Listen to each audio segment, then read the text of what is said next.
Oke, haleluya. Finance coaching sudah sampai chapter yang keempat. Chapter yang keempat, siapakah Tuhan? Dan Tuhan ialah pemberi kita. Apa yang kita perlu, itu Tuhan memberi kepada kita. So, soalan yang pertama, kenapa Tuhan memberi apa yang kita perlu? Ya, jawaban karena kita percaya kepada Tuhan, dan Tuhan ialah Bapa kita. Betul. So, semua Bapa itu tidak boleh mendukung kepada anak-anak. Tetapi Bapa kita sangat kaya, maha besar, dan maha baik. So, dia boleh kasih banyak. So, bagaimana kita tahu? Kita boleh mencari Roma 8:31 dan 2 di sana. Kita boleh cari, kenapa itu Bapa memberi semua yang kita perlu? Bagaimana kita tahu? Sudah ada satu contoh yang luar biasa. Itu sebab kita boleh yakin bahwa Tuhan memberi semua apa yang kita perlu. Kita tidak perlu khawatir. Walaupun apa-apa keadaan, kita tidak perlu menjadi hamba keuangan, karena kita tahu Tuhan kita betul-betul menjaga kita dan memberi apa kita perlu. Ketika Tuhan menjadi Tuhan kita, apakah berlaku? Di sini berkata, sebab itu apakah yang akan kita katakan tentang semuanya itu? Jika Allah di pihak kita, siapakah yang akan melawan kita? Ini bermaksud bukan itu hanya Tuhan mau disembahkan, dihormati oleh kita saja. Tuhan itu melindungi kita. Tuhan mau lawan untuk kita. Kalau Tuhan lawan untuk kita, dan siapa boleh lawan kepada kita? Tidak ada. Dan Ia yang tidak menyayangkan anaknya sendiri, tetapi yang menyerahkannya bagi kita semua, bagaimanakah mungkin Ia tidak mengaruniakan segala sesuatu kepada kita bersama-sama dengan Dia? Di sini Tuhan Bapa kita sudah serahkan anaknya, itu Yesus Kristus, kepada kita. Apalagi Dia tidak akan memberi kasih kepada kita. Kalau ada kawan, dia boleh kasih 10.000 ringgit. Kenapa dia tidak kasih 1 ringgit, 2 ringgit? Karena dia ada hati, kepada kawan ini saya boleh kasih 10 ringgit, 10.000 ringgit, 10.000 ringgit. Kalau begitu 1 ringgit, 10.000 ringgit, 100 ringgit, oke, senang. Tuhan, Bapa kita, Dia sudah memberi anaknya kepada kita. Apalagi yang lebih penting daripada anaknya, Yesus Kristus. Ada orang berkata, Yesus mati di atas kayu salib, Tuhan memberi anaknya Yesus 2000 tahun dulu. 2000 tahun dulu saja Tuhan mengasihi, begitu kan? Kasih Tuhan, kasih Bapa kita 2000 tahun, 4000 tahun dulu, sekarang sama. Tuhan tidak diubahkan. Hatinya itu tidak diubahkan, kasihnya tidak diubahkan. Sama sekali. Tuhan tidak diubahkan. Itu sebab sekarang pun Tuhan mengasihi kita seperti Dia dapat mengorbankan anaknya sendiri bagi kita. So, kenapa Dia tidak kasih apa yang kita perlu? Dia lawan untuk kita, dan Dia memberi apa yang kita perlu. Haleluya. Inilah Tuhan kita. Siapakah dapat menerima semua keperluan daripada Tuhan? Ya, kalau itu iman yang betul-betul kalau ada kepada Tuhan, memang Tuhan menjaga mereka. Tetapi melalui firman Tuhan, kita boleh belajar siapakah dapat. Bukan semua orang, mereka cakap saya percaya kepada Tuhan, saya dapat terima semua. No, ada kondisi. Semua akan ditambahkan kepada siapa? Orang yang mencari kerajaan Tuhan dahulu. Orang yang itu pikir sendiri dan simpan untuk diri sendiri saja, ini orang susah menerima apa mereka perlu semua. So, yang pertama, orang yang mengikut Yesus. Orang yang mengikut Yesus untuk menjadi orang besar, pengikut Yesus yang besar, guru macam Yesus begitu besar, pengikut Yesus bagaimana besar? Untuk menjadi pengikut Yesus, apakah kondisi? Oh, berapa saya kaya, berapa handsome, dan berapa saya belajar, berapa itu saya itu dihormati, berapa itu sikap begitu baikkah, berapa bijakkah? No, Tuhan tidak melihat semua. Tuhan melihat satu kondisi yang paling penting. Itu satu, itu apa? Ikuti. If you follow me. Kalau kamu mengikut aku, I will make you fishers of men. Aku akan menjadikan kamu sebagai itu pengikut yang besar. Itu sebenarnya begitu. Orang yang mengikut Yesus dapat menerima. Orang yang melayani bagi Tuhan, bagi kerajaan Tuhan, dapat menerima. Kenapa Tuhan memberi? Untuk membantu, untuk bekerja sama-sama untuk melakukan kehendak Tuhan. Dan yang kedua, orang yang mengorbankan bagi Yesus dan berita baik. Yesus mengorbankan sendiri untuk kita. Ini belum masuk karena Yesus sudah mengorbankan kehidupannya untuk kita. Dan kita ada kesyukuran. Walaupun hidup, walaupun mati, saya hanya hidup bagi Tuhan. Boleh. Kita mati untuk Tuhan dan Yesus mati untuk kita, itu tidak sama. Yesus mati untuk kita, termasuk untuk orang berdosa. Orang yang sudah itu mati punya, pasti pergi ke neraka punya, tidak ada pengharapan punya. Tetapi Yesus menyelamatkan kita. Dan kita hidup bagi Yesus Kristus. Ini bukan macam kita harus buat macam begitu, tetapi ini suka rela, sukacita untuk hidup bagi Dia. Karena Dialah Tuhan. Kita lah macam orang itu berdosa yang sudah diselamatkan oleh darahnya. Itu sebab just hidup saja hidup bagi Tuhan. Untuk memberi kepada Tuhan peluang keuangan lain-lain. Ini semua keuangan Tuhan punya. So kita memberi Tuhan punya kepada Tuhan. So kita orang yang mengorbankan sendiri bagi Tuhan, bagi berita baik. Ini bermaksud untuk memberitakan Injil kepada orang lain, untuk mengajar firman Tuhan. Apa yang kita perlu, dan kita menyokong, kita itu memakai keuangan bagi hal itu. Ini orang dapat menerima daripada Tuhan. Haleluya.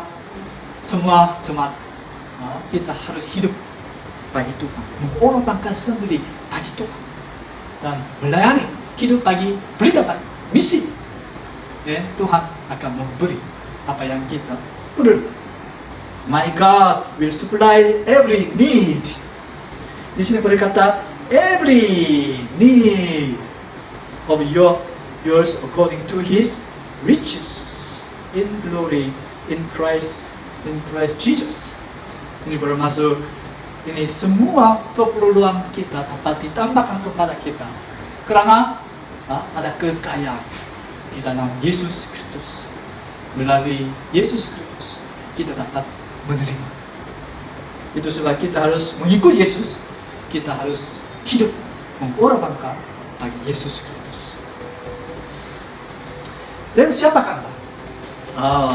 Itu 4 jenis orang kita boleh bahagi. Yang pertama, orang kaya kudus.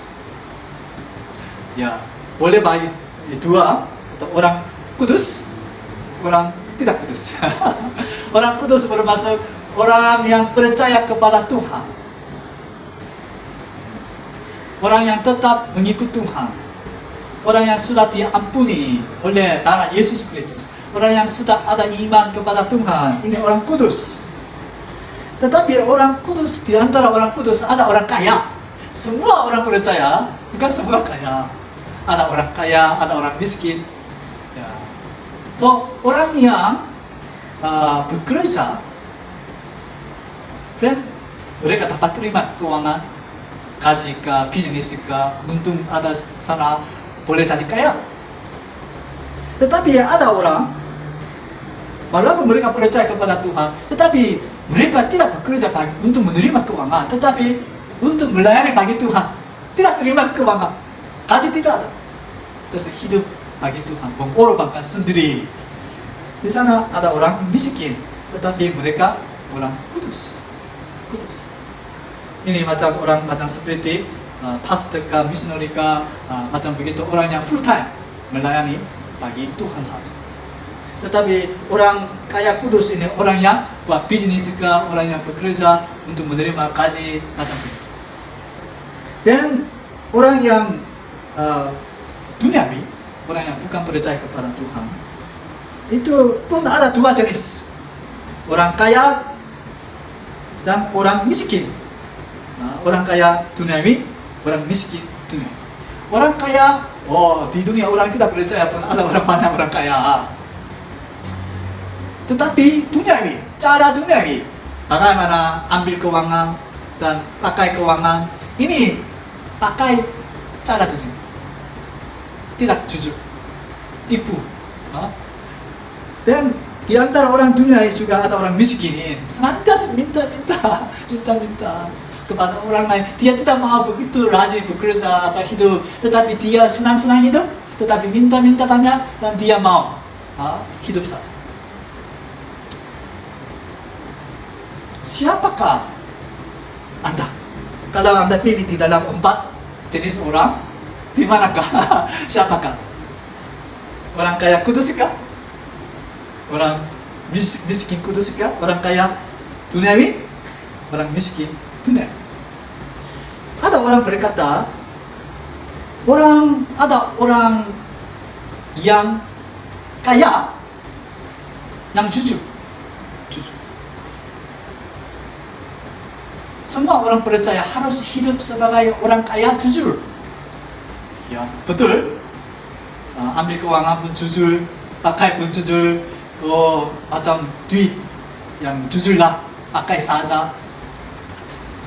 Itu firman Tuhan pun mengajar macam begitu.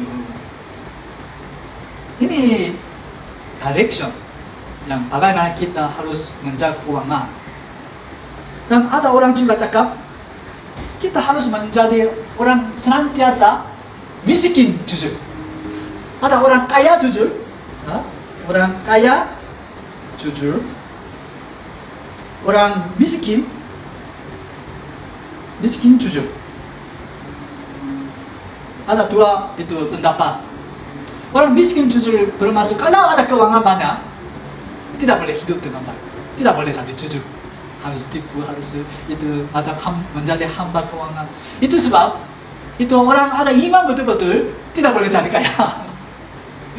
Itu dulu itu ketika Yesus mati, dan itu ada orang percaya kepada Tuhan, dan dalam sejarah Middle Age, era tengah, ada ramai orang yang mau betul-betul hidup, itu mereka jual semua milik mereka untuk membantu orang miskin macam begitu. Mereka pikir orang macam hidup sebagai orang miskin, itu sangat bagus. Inilah kehendak. Ada orang hidup. Tetapi kita tidak boleh cakap macam ada orang kaya jujur, semua cuman harus hidup macam orang miskin jujur. Tidak boleh cakap begitu. Apa yang penting itu kita harus itu memahami apakah kehendak Tuhan bagi diri sendiri, dan kita harus memilih bagi Tuhan. Kalau kehendak Tuhan itu untuk jadi miskin karena Pak melayani bagi Tuhan, kita boleh memilih. Walaupun saya jadi miskin, bolehlah, boleh untuk Tuhan. Ada orang begitu. Tetapi ada orang, saya mesti jadi kaya banyak. Kenapa? Untuk melakukan kehendak itu. Boleh sokong orang miskin kudus, dan boleh sokong gereja, boleh sokong itu missionary, boleh sokong itu project, itu gereja-gereja punya. Macam itu buat begitu. So pribadi macam mana itu kehendak Tuhan di mana ada. Itu penting. Tetapi macam saya malas untuk bekerja, malas untuk melayani, ini tidak. Kalau sendiri malas dan sendiri walaupun sudah jadi orang miskin kudus, tetapi mau senantiasa minta-minta kepada orang ikut keuangan saja, ini sudah menjadi orang miskin duniawi. Walaupun kita boleh bagi ini orang kudus, orang itu duniawi, tetapi orang kudus boleh menjadi orang duniawi ketika mereka memilih kehidupan macam seperti orang duniawi. Orang duniawi pun mereka bertaubat dan mereka boleh pindah kepada itu orang kudus. Kita harus pribadi harus mencari kepada Tuhan. Kita harus mengingat bahwa kita bukan hamba keuangan. Kita adalah hamba Tuhan. So, bagaimanakah kita dapat hidup sebagai orang kudus? Orang yang belajar ini kursus, saya pikir semua orang mau menjadi orang kaya kudus. Betulkah? Betul, saya pun mau, tetapi saya sudah memilih untuk menjadi orang miskin kudus. So, orang kaya kudus banyak keluar dan boleh menyokong orang miskin kudus. Ada orang berkata, ketika Tuhan memanggil orang miskin kudus, Tuhan panggil, dan pada waktu itu sekali sama-sama orang memanggil orang kaya kudus. Kenapa? Karena orang kaya kudus mesti menyokong kepada orang miskin kudus. Itu cara bagaimana Tuhan memimpin dan memerintah. So, tetapi saya mau berfokus di sini. Orang kaya kudus bagaimana menjadi? Yang pertama, buanglah mammon. Mammon lebih penting daripada Tuhan? Atau mammon dan Tuhan sekali sama-sama tinggi? Kalau begitu, ini orang sudah menjadi hamba mammon. Mammon sudah menjadi Tuhan mereka. Macam orang Israel, kenapa mereka dibinasakan? Mereka itu fikir mereka sudah dipilih oleh Tuhan. Itu orang kudus. Orang itu dipilih. Tetapi mereka dibinasakan. Orang itu Israel utara dan itu selatan pun semua dibinasakan. Kenapa? Rumah Tuhan pun dibinasakan. Kenapa? Karena mereka menyembah sekali sama Tuhan dan Baal, keuangan, mammon, Tuhan sama level. Ini bermasalah, ada iman, tetapi ada berhala. Ini orang tidak boleh diberkati, tidak boleh menjadi orang kaya kudus. So, yang pertama, ini harus buang. Boleh jatuhkan di sini, di laut. Buanglah, mammon. Di sini, jatuh sini, masuk ke dalam lautan. Yang kedua, tolaklah orang kaya duniawi. Ketika kita ada macam dalam hati, sebagai orang kudus tidak boleh hidup di dunia. Harus menjadi orang dunia, harus pakai semua orang dunia punya. Tipu cukai juga, dan itu semua tipu-tipu dan baru jadi orang kaya. Ini boleh jadi orang kaya, tetapi jadi orang kaya duniawi saja. Ini pikiran harus tolak. Orang tolaklah ini pemikiran cara dunia. Dan yang ketiga, carilah orang kaya kudus. Ini ketika kita buang mammon, tolak orang kaya duniawi, dan kita harus menjadi orang kaya kudus. Jangan just tunggu sehingga sendiri menjadi orang kaya kudus. Tidak boleh. Harus berusaha untuk menjadi anak-anak Tuhan. Oleh iman kepada Tuhan Yesus, kita dapat menerima hak itu wibawa untuk menjadi anak Tuhan. Tetapi untuk hidup sebagai anak-anak Tuhan lain, kita harus berusaha. Seperti begitu. Untuk menjadi orang kaya kudus, kita harus pakai cara macam begini, lebih rohani, macam begitu. Itu sebab ketika belajar ini, kursus ini, orang yang mengikut harus baca itu firman Tuhan berapa bab?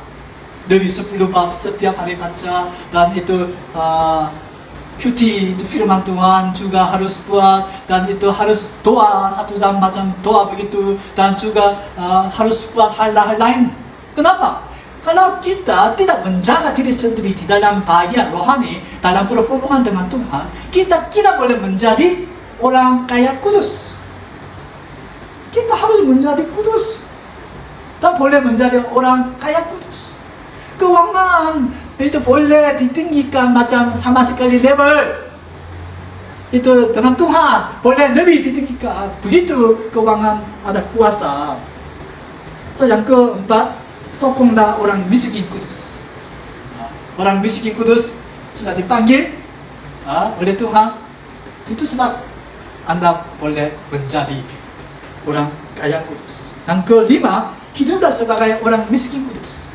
Ketika Anda menjadi orang kaya kudus, oh sudah saya kaya, oke, saya boleh pakai semua yang apa mau, so saya mau beli banyak-banyak mahal, saya hidup macam orang betul-betul kaya di dunia.